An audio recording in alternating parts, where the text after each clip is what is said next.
രക്ഷപ്പെടണ്ടേ നമുക്ക്? സമയമായില്ലേ? അതെങ്ങനെ അറിയാം? നിങ്ങൾ ഈ പറഞ്ഞ പോലെ മരവിച്ച് കിടക്കുകയാണ്, അതല്ലെങ്കിൽ നിങ്ങളിങ്ങനെ കുടുങ്ങി കിടക്കണമെന്ന് എങ്ങനെ അറിയാം?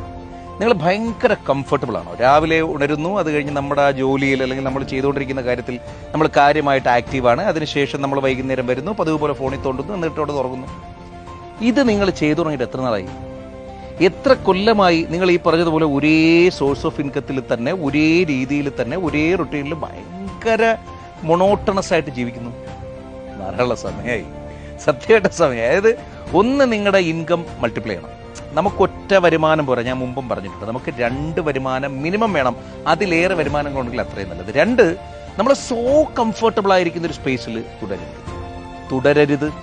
നമ്മൾ അവിടുന്ന് മാറണം, എത്രയും പെട്ടെന്ന് ചാടണം. എന്നിട്ട് പുതിയ ചിലപ്പോൾ റിസ്ക് ഒക്കെ സംഭവിക്കും. ലൈഫാണ്, റിസ്ക് ഇല്ലാത്ത കാര്യങ്ങൾ. നമ്മളൊക്കെ എത്രയോ പേരുടെ കഥ കേട്ടിട്ടുണ്ട്. ഞാൻ തന്നെ ജീവിതത്തിലൂടെ കടന്നു പോയിട്ടുണ്ട്. റിസ്ക് എടുക്കാതെ നമുക്ക് വിജയം ഉണ്ടാവില്ല.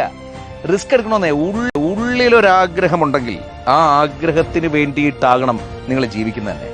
തൊട്ടടുത്തൊരു 5 കൊല്ലത്തിനപ്പുറം നിങ്ങൾ തീരെ പ്രതീക്ഷിക്കാത്തൊരു ലെവലിലേക്ക്, മറ്റുള്ളവർ നിങ്ങളെക്കുറിച്ച് പ്രതീക്ഷിക്കാത്തൊരു ലെവലിലേക്ക് നിങ്ങൾ ഉണരേണ്ടതുണ്ട്, ഉയരേണ്ടതുണ്ട്. ഉണരൂ ഉപഭോക്താവേ, ഉണരൂ. ഇനി നിങ്ങളുടെ സമയമാണ്. നിങ്ങളെ കൊണ്ട് പറ്റുകയും ചെയ്യും. പരക്കട്ടെ പ്രകാശം.